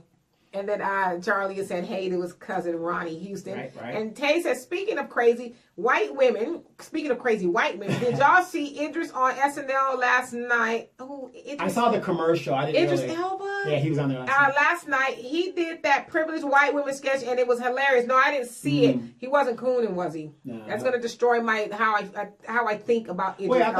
I thought you were from Molina. Molina. I have a few crushes. Okay, all right. Intellectual crushes. All right. Hey, and Tay, by the way, Tay got this beautiful couch that she got. I went to help her put it together. Nice. It's a very, very nice couch. Cool. So hope that's working out good for you, Tay. All right. And Jonelle says, just think. Dylan Roof killed 9 people in the church after he prayed with them, got Burger King and private jet, and $4 million raised, because that's how white people roll. That's right. While we throw ours to the wolves, not saying they don't deserve punishment if they're wrong, but after over 400 years of evil, past and presently, being served to us by whites, who are whites to judge us black people, man and woman, up and tell the truth and shame these pale devils from these churches, from the church to their president, to their sick media. Absolutely. I mean, I agree. Who are you to me, I'm just stuck on the fact that you're trying to tell us who to be mad at. Exactly. But you got a lot of, you should spend a lot of time in your backyard, And Al says... let me cut you off. They're mad at the fact that we don't accept Kamala. Why aren't we voting for her? How dare you black people look and examine her record? Because we gave her to you and you guys rejected her. Because that's what they're used to doing. They're just used to giving us our... And they're upset. They're upset at that. You'll get over it. We got to be Corey. What about Corey? No, we don't want that one either. You'll get over that too. Right, so... and Al says, wouldn't it have been a problem if Soledad O'Brien would have interviewed R. Kelly? I don't think it's the fact that they interviewed him as much as... if R. Kelly would have did all of that with me, I don't think I would have aired the interview. Right. Exactly. I think I would have aired on the side of, okay, for one, I'm going to take a lot of heat. It doesn't look good for him, but now a lot of journals are trying to get that gotcha moment. It's all about sensationalism. Sensationalism, ooh. And then, of course, everybody's putting a picture of her just... Gayle is unbothered. Her composure. Yeah, her composure as this angry Negro, which is, it's like, we got to pay attention to the signs. So to this world, you have this composed black woman, while this raging, look at how these Negroes act. These black men always act like this angry, black, raging, ape-like acting black man. Yes, but we don't understand the picture of what we're seeing. The bigger picture of what's going on here. The message. I don't know if Soledad would have done it. I think, to me, it's how it was portrayed, if you will. I think a white man could have done the interview, or a white woman could have done the interview, like you said. That part where he's jumping around, we can't use that. Yeah, okay, man, sit down and get composed. Yeah. Get your composure. Same thing with Robin Roberts. Can't stand her either. Stand her. When she interviewed Chris Brown, his people repeatedly asked her not to bring up Rihanna. This had happened a couple years, I guess, or so before she interviewed him, and they repeatedly asked her not to do it. What does this bald head heifer do? She asked him repeatedly, and he gets mad. And so they write the narrative that he's going ape, which he didn't go ape with her. He went mad. He got mad after it was over, and they released the story that Chris Brown is going, ham and that. But it's like, tell the whole story. You pissed me off. You kept asking me something when I asked you not to do that. Anything to trying to get the gotcha. Anything to make the black man fit their narrative and make us look bad. That's what they're going to do. Right, and that's what it did. Not saying R. Kelly looking bad outside of what he's accused of, but just the whole he's ranting and raving. I didn't watch the interview, by the way. I've seen because if anything, I really was like feeling sorry for him because he was having a meltdown. Yes, I felt. You know what? This is gonna sound odd. I felt sorry for R. Kelly because, like, here this man is. I mean, not felt sorry for him because of what he's going through per se, like the trial and stuff. But the legal part. Here's this man in front of the whole world having a meltdown, and she's just nonchalant about it. You know? Yeah, nigga, meltdown. Right. I did this, or I helped do this. I'm gonna say she did it, but she helped. And the thing is, his image in the entertainment world, that's gonna affect his image now. You know, the R&B gangster singer, whatever. You know what I mean? You know what I'm saying? So. And you never know. A lot of women are like, oh. Well, we already know that because they were like, oh. Right. And Marcus says, let's be real. What is more disturbing than Elvis Presley mother adopting Priscilla so that she can live with Elvis legally, and he can molest her from the age of 13 until she was legally able to, legally, let me see, I lost my comment. Are legally able to become his wife, still accelerated hero with evidence. That is a fact. Oh, absolutely. Well, no, I'm going to have to disagree with that. And I'm going to say this because this is based on military fact. Priscilla Presley was a dependent living in Germany with her officer father. Once she became of age, the father let her go and be with Elvis. But she was still underage. Yeah, no, they allowed them to date underage and stuff like that. But the mother Elvis's mother adopting her, that's not true. You ready for this? Yes, I'm ready. Amanda says, I love Cardi like I love you, Big Daddy. That's right. You doggone right. When are you coming home? Deanna says, what's your beef for Cardi B? Save it. No. Like I said, I don't listen to her music, so because she's on everybody's shit. So wait, she said, what's your beef for Cardi B? Donovan. No beef. Okay, hold on now. Cindy said, leave Cardi alone, Donovan. Not today. No. Not today. I have no problem with Cardi B. She says she's not black. Hey, that's her stance. Okay, and then Charlie says they hate Michael Jackson because he gave all the money from Pepsi Cola to the Burn Center in L.A. I heard he did that too. He also said, does Oprah have her money in a black bank? Yeah, I doubt it.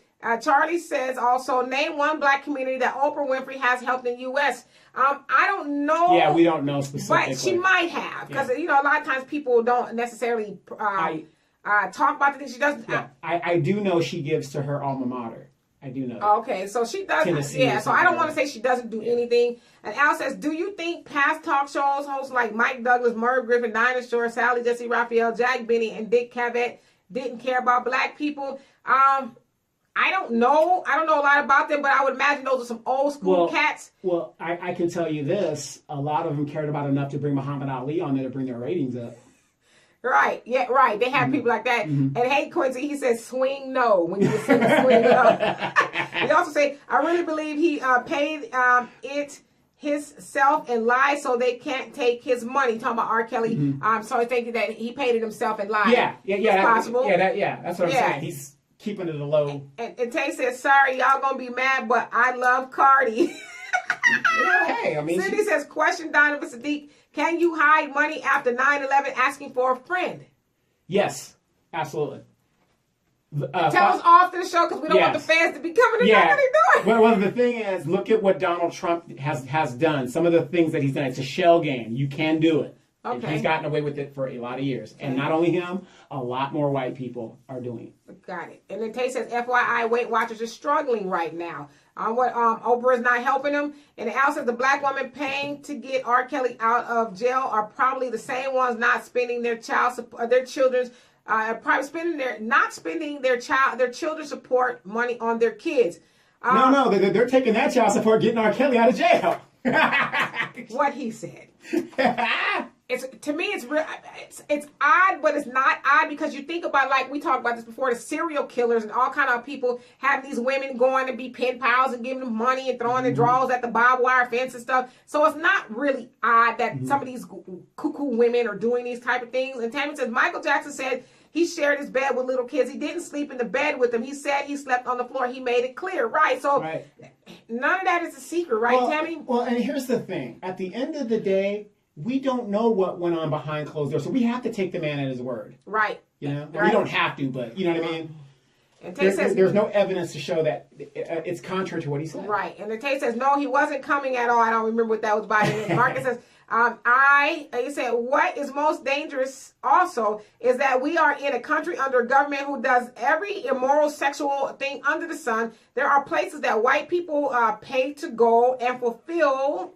Let's see. Fulfill your sexual desires. And these people that sit on the highest courts in the land, these are people who are in government. It's at its highest level. These are people, they decide who is right and who is wrong. Let that sink in. Absolutely. Yes, and Babu says, in truth, it's not about buck breaking. It's about buck making. Whenever these stories are, all of these dying media outlets make bank. So with all these stories. And when we had the conversation about Oprah, as usual, Negroes came to her defense, accusing us of attacking our own. She is not and has never been one of us. Bootleg. Nope, exactly. Absolutely. I mean, you try to have this conversation about Oprah's up there with Jesus, Beyonce, Barack, and who else? Some other people that you really just can't say anything about. Cardi. Apparently, Cardi B now. You know, I mean, Cardi B is who she is. She's a novelty. People like her. I mean, I'm old school hip hop, so you know, Cardi's just on top now. So. Get your album or two and, do your thing. Remember we did that video when she first came out with the, what is that, Red Bottoms? What was it called? Her first single that was really big? Bodak Yellow? Yeah, Bodak Yellow. Yeah. So we do our homework. Right. And Cindy says, my ex-fiance uncle was a pedophile. He was sleeping with his goddaughter, lied to, says she did not he did not know about her age. They got photos of him at all the parties. She was 9. Yeah. How do you not know about a 9-year-old's age? At a party. Maybe you thought she was 10. Right, yeah, exactly. 11. But what I'm saying is, and I'm glad Cindy brought that up, I said, we act like we're shocked what RKelly did or what he's accused of. But we look, 15-year-old girl dating a 22-year-old man. You know what? It's not shocking, but now I think because it's at the forefront, we just really need to address it. Not just necessarily R. Kelly, but pedophilia in our community once and for all. It just needs to be addressed. And Sammy says, I believe the minister said in his speech, a crucifixion of Michael Jackson. Michael got out of his bed and slept on the floor and gave the child his bed. One of the biggest acts of kindness is in a Muslim home. Yeah, so I mean... Again, of course, people are going to, why would a grown man sleep in a bed with a child? It's like, all these interviews that I saw his nephew do, all these journalists kept asking him, like, y'all ain't got nothing there. Y'all trying to get that gotcha moment. Michael Jackson was indicted on 11 counts, and on the 11 counts, he was found not guilty. End of story. Absolutely not guilty. And Marcus says, what has scared Oprah and whites in the media alike? I read your comment the way it was. It says, what has scared Oprah and white people in the media alike is that black people actually decided to make up their own mind and stand united in defense of something when we know the media is used to giving us our truth while also giving us our timeline to forgive and forget. Absolutely. Absolutely. What does Professor Clump do? Yes. Marcus. No, absolutely. Because same thing with Kamala Harris. They had no idea that black people were actually going to say, hell no, not today. And the same thing with Oprah. I don't think she anticipated the blowback she was going to get, especially from the black community, for doing what she did. Yeah. Hey, Nathaniel says, peace, my sister. And on the Kamala thing, it was especially the people in California, because if you're living in Baltimore or whatever, you don't know what's going on here in California. And it took all these people that were jailed, and some of us that are still in jail innocently, to say, hey, no, this ain't who you think it is. I didn't realize I was so far behind the comments. Amanda said, bald-headed heifer had cancer. Talking about, well, she don't have cancer now. Who's that, Gayle? I know, Robin Roberts. Oh, yeah. I know she had cancer. I'm talking about. I'm not talking about her having cancer, being bald headed. I'm saying just bald headed in general. In general, yeah. That's me being mean spirited, if you will. That's my sister. And Cindy says, however, I learned the network control the reporters. Absolutely. Al says, when Ayala interviewed DMX, he flipped out on her. Yes, remember that? When Ayala interviewed DMX and he flipped out, it's like, why show that? You know, but of course we know why. Marcus says it's also well known that the singer said he was in a room with Oprah when she was told to be quiet on Harvey Weinstein. Now, for those who want to stand still, consider her credible, or still consider her credibility, credible. Still consider her credible. This takes away all credibility, and find me one single article where she responds to allegations against Harvey Weinstein. Well, exactly. She's not going to. She tried to address it kind of sort of at the Oscars, but she never, to my recollection, called him by name. Mm-hmm. And Jonelle says, clearly the white media is the greatest weapon aimed against us to keep us in the negative, and our moral state will take the weapon from them. We, in our ignorance, and degenerate state, give their media, too much ammo. We should never expect a positive image of black men from white media. They will work to crush any positive of black people before the masses, sooner or later, as whites have done. Damn, they went to the grave and dug up Michael Jackson for negative attention, and then literally they're talking about exhuming his body. And Amanda says, Cardi B says she wasn't black. Lies. She said, if I ain't black, where did I get this nappy hair? Al says, party, write it down. Al says, Party Breed broke Beyonce and Garth Brooks Cardi B broke Beyonce and Garth Brooks attendance record at the Houston Livestock Show and rodeo by 300 people. Wow. And Tammy says, Michael also said that the parents were in the same house. Yeah, they knew. Mm-hmm. Al says, well, we were talking about that one generosity that Michael did with that shady family. Oh, the cancer patient who lied to people. And Al says, when me and my sister were kids, my grandma once said, y'all booty is just for an exit. Your booty is for an exit and not an entrance. Depending on who you ask. Yes. And Sydney says, what pissed them off after the Michael Jackson trial, and he had a mini concert outside the car. They don't care about us. Not quite as Bucharest. Yes, it was Bucharest, but yes, I remember that. Mm-hmm. And Tay says Michael had sleepovers with kids because he was trying to recreate the childhood he never had. Michael seemed like a good man who had a terrible childhood and just wanted to do right by other children who didn't have a lot in life. And that's what he said. That's what his family has said. His nephew said, imagine being Michael Jackson, who has worked since he was 8. Said in order for him to just go to the movies, he had to close the whole thing down. Right. He never had, and he said he would ask them all the time, what's it like to go to a birthday party? Mm-hmm. What's it like to hang out with your friends? Because he never got to do that stuff. And Jonelle says, exactly, whites old, and step near death fly to Africa. Near death, they fly to Africa to have sex with young Africans. Another point is that the police in our poor neighborhoods prying on our young children sexually. We need 100% separation. 100% separation and detox from this white nation. We must have a full and complete freedom. The worst is yet to come as long as we are within the confines and regulations of European Zionist America. Yeah, a lot of people have argued we need to separate. That's going to take a lot of work, but I tend to agree with you. And Marcus says, Neely Fuller said, you will never know the efforts being made to control black people's way of thinking and how they live. He said that every single detail from the smallest to the biggest is being dissected 24 hours a day. America has 1,800 think tanks around the world. We have a few. No, absolutely. Neely Fuller Jr.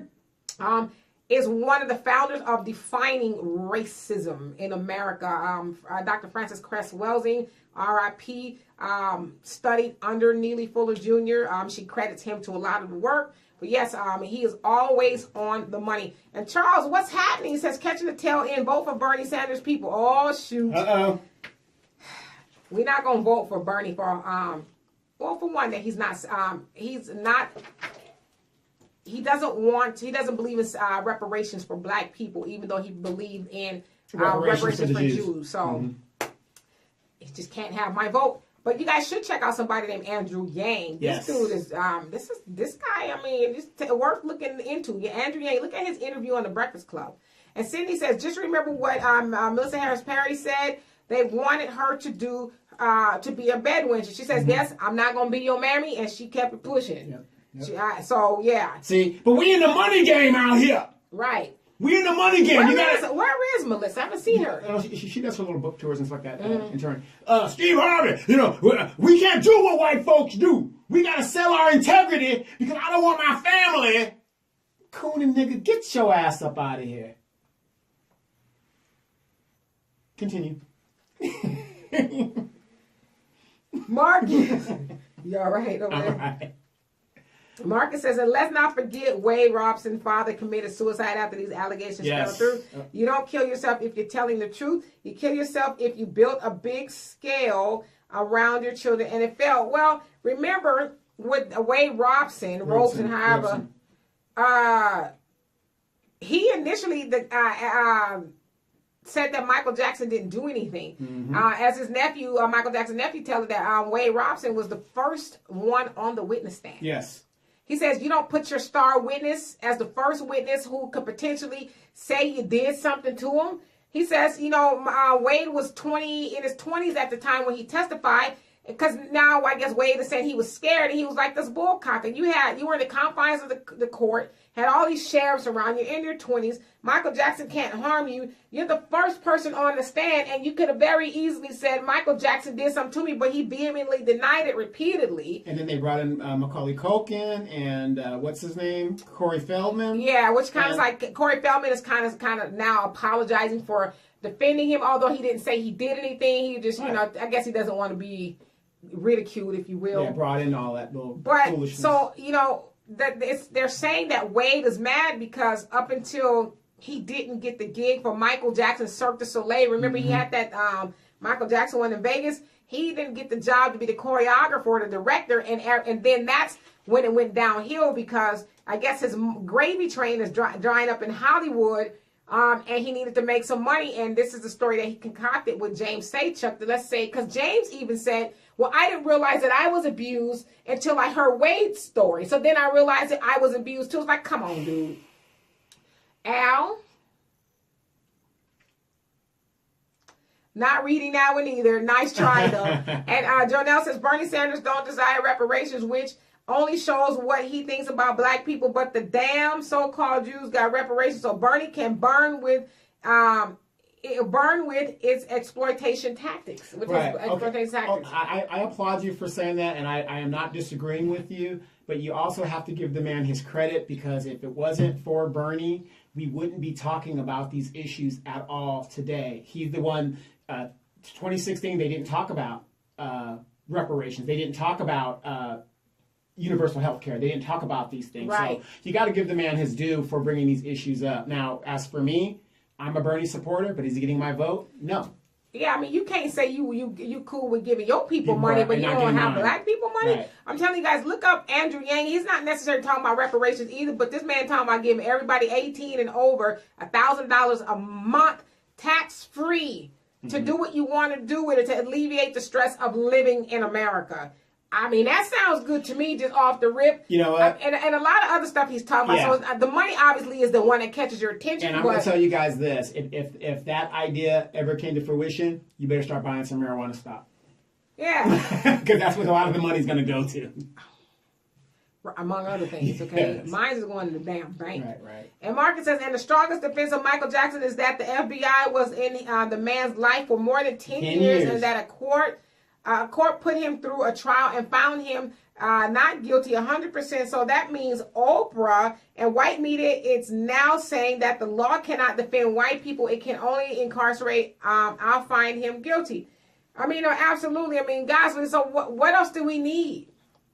The man was vindicated in the court of law.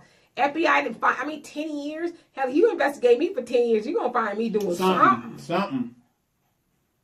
I mean, I'm just saying. And so y'all looking for pedophilia whatever you're looking for. Y'all didn't find none of that. But yet Oprah is like, I believe these guys. Why Oprah?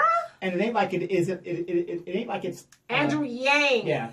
And it ain't like it's hard to find. He's a public official, so all his stuff is out there. It ain't like he's going to be, like, disappeared. Right. Look up Andrew Yang on The Breakfast Club. He did an interview, I think it was a couple days ago. I mean, this dude. Yeah, he's talking some good stuff. He got it down to a science. I mean, I was like, I'm definitely interested. I mean, I think more people need to know about him. He's talking some really good stuff. You know, and so, and Charles says, see how much reparations you get from any neoliberal corporate Democrat horse candidate. Well, God. I mean. Well, Charles Clyburn, a black man, says, forget about it. A black man. Charles, you can't tell me that you're cool with Bernie, cool with giving his people reparations, but not cool with giving your people reparations. He was cool with it. He signed off on it. I'm asking Charles, like, how are you cool with that? I mean, I like Bernie too, but I mean, he's just unapologetic. Like, no, I don't think we should give black people reparations. Right. I mean, it said that it's going to take us to the year 2030 something. No. I'm sorry. It's going to take us 200 something years to catch up. To even come close to closing the wealth gap. Are you going to be here 200 some years? Nope. I know I'm going to try to be here, although y'all see me drinking this soda. I needed the energy today. I've been up since God knows when. But so we need to do something to close the wealth gap. I mean, we just do. And so Marcus says, I would like you and Donovan to do a breakdown of that $1,000 a month for any black person over 18. See if two numbers are possible and realistic. Well, on his show, I forget how he goes into it. But he breaks down why it's easy to do. He says it's not hard to do. It's very easy to do. He breaks it down. I can't remember all that he said, but Andrew Yang on The Breakfast Club. But for $1,000 a month for any black person over 18, that's a lot of money. Yep. I mean, for one person, that's $12,000 extra a year. Some people don't even make that in a year. Right. So you get an extra $12,000 to do what you want to do it, to perhaps live a little bit better, not maybe work some extra overtime, spend some time with your kids. Maybe more mamas could come home instead of being out there having to work because they're trying to pay for daycare or help pay the car notes or whatever. That $1,000 a month may help some of these people stay home to raise their children. And at the end of the day, that money's going to go right back into the economy. We're going to buy shoes. Yeah, but but this is where we need to be having those conversations. Right. Okay, if we're going to get because he says if you elect me, you're getting this $1,000. And he says potentially he would even like to see raising it to $2,000 in some cases. So, and Kamala Harris is jumping on something similar. She wants to do $500. Right. I think, to help with rent or something, which is cool too. But if you listen to his plan, she doesn't have any ideas. She jumps on other people's ideas. It's right. Like, but he has a plan for everything. I mean, it's like very, very detailed. I was blown away by this guy's message. And Al says, use common sense. How stupid would I be with all the crazy stuff in the garage? My way past to tell a bad joke and keep quiet. No plan. This stuff isn't me. I'm fighting for my effing life. I have no idea what you said. Oh, what? You didn't get? Yeah, that's what RKelly said. Kind of, sort of. See, I didn't see the interview, so that went over my head, I guess. But I mean, so I don't see any more comments. But yeah, somebody like it, Andrew Yang. I mean, we need to check him out. Right. I'm still waiting for Charles to tell me why he's cool with Bernie giving reparations to his people and not black people. And Jonelle says, I give Bernie his credit on some things, Donovan, but it's time for us to be paid in full and not be pacified. Amends must be made by all means. Yeah, absolutely. Right, exactly. Everybody else gets their money. Right. But we go, wow. No, I don't think black people need to get it. Yeah, no, I'm with you 100%. What I'm saying is, though, you got to give the man due because the Democratic Party they weren't talking about that. Correct. None of this stuff would have ever come up. Right. Because like I said, look at the Democratic Party now. Now they're talking about their progressives. Are they? Yeah, exactly. Right. Exactly. And Charles says a federal jobs guarantee at living wage along with Medicare expansion, free health care, a Green New Deal by Bernie Sanders, 125 days. That's fine, but a lot of people already getting that kind of stuff. We talking about specifically for black people. I think we as black people need to stop, not saying this is you, Charles, but we as black people need to stop making excuses or saying, well, we getting Medicare, or we getting, I mean, it's truth be told, lots of people work.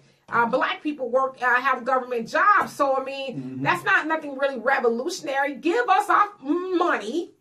Write me a check, dog. Run me my money. Exactly. That way I can go buy some land or go do whatever I want to do with my reparations. And when you write that check, I just saw your stupid comment. and when you write that check, we will be back next year for another one, and another one, and another one. Run me my money, son. Run me my money. You know what I'm saying? I'm serious. Right. And Jonelle says, yes, sir. And Donovan, you fool. Says 1 million black men against Demetra K. Join us.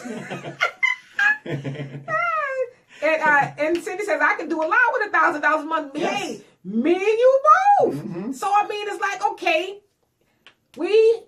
listen. 1,000 tax-free. 1,000 tax-free dollars. You know what that would do for somewhere like New Roads, Louisiana, mm-hmm. where the cost of living is very, or people are struggling. Mm-hmm. You put $1,000 a month into economy per person 18 and over into those economies.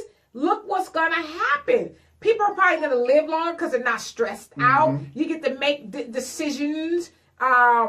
That you would normally make because you have a little. I mean, there's a lot of possibilities. See, I'm not looking at it as a material thing. I can buy more stuff. I'm looking at it as I get a woosah moment. But let me ask you a question. If they do that, you need somebody to be at the bottom. We've always been at the bottom, and to me, that's where they want us to stay. Correct. Right. You need a bottom dwelling people. So who's that going to be? Right. And Marcus said, and we are we to believe that 100% separation of the races as possible in the United States? It sounds really good, but it is not possible because the enemy is always right next door. However, the radical, and with radical change, separation of the races which means living and going to a place where many fear, and I'm not even willing to talk about. Well, I mean, at some point in time, I think I understand what you're saying. We got to stop being scared of us. Right. If we scared of us, hell, from every which way but loose. I love black people. A lot of times, me and my daughter, I live by the neighborhood, if you will. Me and my daughter walk to the store, and people stop and talk to me all the time. Mm-hmm. Homeless people, and she's like, "Gosh, you just talk." Not that I talk to everybody in a bad way, but I'm like, listen, if I'm scared of my people, right, then I can't talk. I cannot perpetrate for black people if I'm scared to even have a conversation with our people. You know what I'm saying? So, I mean, it just is what it is. But we got to stop being afraid of us. Jonelle says, screw you, Donovan. I added that part on. Right. He says, I'm rolling with Demetra K. Al says, Demetra, you a fine mother. He's stupid. He's been watching Jackie Brown a lot lately, where Samuel Jackson walks into the bar and said, Jackie, you a fine motherfucker. Mm-hmm. And Charles is laughing, and Tay says, elderly black folks can afford meds and food. Yeah, I mean, they got a system for them. Medi-Cal Part A, B, the whole nine. So, yeah, we talking about people who, like me. You know what I would do with $1,000 extra a month? What would you do? I'd probably say something. I would travel maybe more. Mm-hmm. Or just, like I said, I'm looking for the woosah moment, the stress-free lifestyle. See, the thing is, if they give $1,000 to us, you got to do it for everybody. Well, they say they're going to give it to everybody. Everybody in America, 18 and over, are eligible for $1,000. Can't do that. He said, but look at it. He says he has a plan that it can be done. Right. I mean, hell, that's socialism. We can't do it. Run me my money. You got to work for everything you got. Even though I inherited all my money. I got a lot of people going to be... I inherited all my money. Right. I got a lot of people going to be quitting their jobs. And some people might be making $1,000 a month and they're surviving. Like, you know what? I'm good, McDonald's. Mm-hmm. And as Cindy said, some people might want to separate, though. Yeah. Mm-hmm. If you think about it, what they're afraid of is that we're going to take that money and pool it together. Right. Which we should, but other races are already separated, whether we know it or not. Mm-hmm. They're already separated. So why is it a big deal when black people say we want to separate? The Donovan's Wild Animal Kingdom, and Al says the Demetra K show starts at 3. The best time, hands down. Well, thank you, baby. And so, yeah. Yeah, you stink. Get out. I don't see any more comments. If you guys have any more comments, questions, I'll be more than happy to address. And Jonelle says, as Malcolm X said, we are already separated. We just need to be awakened and self-productive in mind and action. We must build, defend what we build, and endure all adversity to our production. Our black children deserve a true future and their own at all levels. And it's up to us to give it to them. And hey, Gina, it says, hey, now I'm on the Late Show. What are we talking about? Well, we were talking about Oprah and Gayle being tools of white supremacy, talking about RKelly and Michael Jackson, but we're getting ready to get out of here unless you guys have any. Did you want to address something? Well, I want everybody to know we're going to talk about the RKelly and the problem in the child support system, to where in this nation, you're not supposed to put people in prison, in debtor prison, but they go around that by saying, you know, you had a court order against you and they're locking these guys up. I mean, it's ridiculous that he was locked up for that. And I also want to go into, tune in with us Tuesday or whatever to listen to the show, the publishing aspect and how that kind of works. There's a thing where they broke it down, because even though R. Kelly says he's broke, he's technically not broke. Legally, he can say he's broke, right? But there's a way that he's manipulating the system. Behind it. Yeah, there's a way they're doing it. And Charles says, D, are you an economist? I don't think so. Who? Me. Am I an economist? You have a background in it a little bit. I mean, I have a little background. Did you take micro and macro in college? Let me tell y'all something about me and math. Me and math are like water to my hair. It don't get along. I'm pretty good at math. So. Yeah, Donovan's good at math. Listen, I've not ever faked the funk with you guys. Me and math don't get along. I do know how to balance my money, though. Right. Exactly. Yeah, you've been to a bank. Yeah, I know how to balance. I know how to spend more than I make. Right. I know how to keep it at at the balance just right. Because I like lights and water and food. Exactly. Al Jackson's joke of the day. You go ahead and read it. Okay. This is the first. Al Jackson's joke of the day. Mom, I'm nasty. Dad, how nasty. Mom, unsweetened tea. Maybe it sounds much better you reading it than me. Yeah. And you guys, we are still talking South Africa. We are still going. We are waiting for the State Department to see how bad it's going to get over there. If you guys haven't checked out what's going on in South Africa, it is going to get pretty intense as the white people are arming themselves, as they are not playing. And when that does happen, we, the Demetra K Show, we are going to go over there and we're going to be reporting that firsthand and let you guys know what's happening. We'll be doing a live from South Africa in the near future.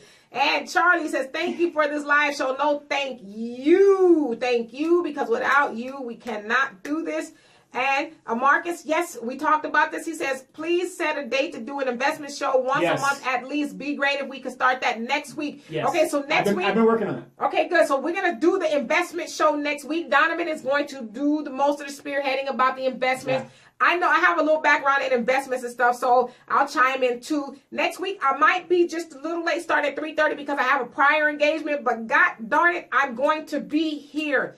No later than 3:30, you guys, okay? So 3 o'clock is the normal time, but I will be here about 3:30. So next week, we're going to talk about money, investing. What else? Life insurance. Life insurance, taxes. You name it, we're going to talk about it so we can help our people learn how to spend money. Yes. All right? And Gina says, that's right. That's all that matters about your money is that you don't spend more than you make. Bring in. Right. That's right. And then, thank you, Charlie. And Jonelle says they're going to run them whites out of Africa. Yes, well, they are. We'll be there to see it. And so anyway, I don't see any more comments. I love you guys dearly. Yes. Thank you so much. Thank you to Donovan for doing all that you do, the bells and whistles. Thank you to Marcus for all that you do behind the scenes. And like I said, I will see you guys at 3:30 next week. And bring all your questions, comments, and concerns about finances because we're going to do it. And do not forget to check out Demetra K on YouTube. I have a channel on YouTube. If you want Demetra K, it's building, it's growing. You know, people cuss me out every once in a while, but it's okay. Yeah, we get that a lot. Donovan has one too. Donovan Sadiq, and the news from the Edgemont. All right. So anyway, we're gonna get out of here. We'll see you guys next week. Let's turn to RKelly. The troubled singer was taken into custody this afternoon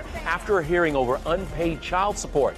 This coming just hours after the release of his riveting interview with Gayle King. Now, Kelly's emotions bubbled over as he defended himself against sexual abuse charges we are the only show that spoke to Gayle about the interview and how she remained calm in the eye of the storm. I thought a couple of times that maybe we're witnessing a breakdown as it's happening. This is not me, y'all. I'm fighting for my life. Y'all killing me with this. I gave y'all 30 years of my career. Robert. 30 years of my career. Y'all trying to kill me. He was very much aware of what he was doing, but I also thought that on some level we were watching someone who was really needed help and needed help right away. This is not about music. I'm trying to have a relationship with my kids, and I can't do it. Y'all just don't want to believe the truth. You don't want to believe it. Oprah called me and said, "Are you okay? Are you afraid?" I was never afraid. I knew that he was upset with me. I knew that he didn't like some of the questions, but I never thought that he was going to physically attack me. Oprah praised her bestie, tweeting, "Bravo, Gayle, for calm and steady focus during R. Kelly interview." I didn't see any point in both of us overreacting. R. Kelly became so emotional, Gayle briefly paused the interview. Why would I hold all these women? In an exclusive clip that airs in full tomorrow on CBS This Morning, Gayle asks if the performer has a kind of split personality. Are there two R. Kellys? There's a Robert and there's a R. Kelly. Like One- Dr. Jekyll and Mr. Hyde. Oh, all That's right, why I we'll said go it's with corny. that. But absolutely We'll go not. with that. Even- but Robert, Absolutely not. 7 weeks after Lifetime aired the documentary Surviving R. Kelly, the performer was charged with 10 counts of aggravated criminal sexual abuse of 4 women, 3 of whom were allegedly minors at the time. In the documentary, the parents of R. Kelly's girlfriend, Joycelyn Savage, claimed she was being held against her will. Today, R. Kelly's team released an audio recording of Joycelyn telling them that's not the case. I have told you guys a million times that I am okay where I am, and I'm happy. R. Kelly also had some harsh words for Lady Gaga. Lady Gaga said, has apologized for working with you. That portion also airs tomorrow. Lady Gaga. She's a very great talent. It's unfortunate that her intelligence go to such a short level when it comes to that. I think he's disappointed that, people have turned their backs on him. He intends to keep making music, and he hopes that people will still listen to his music.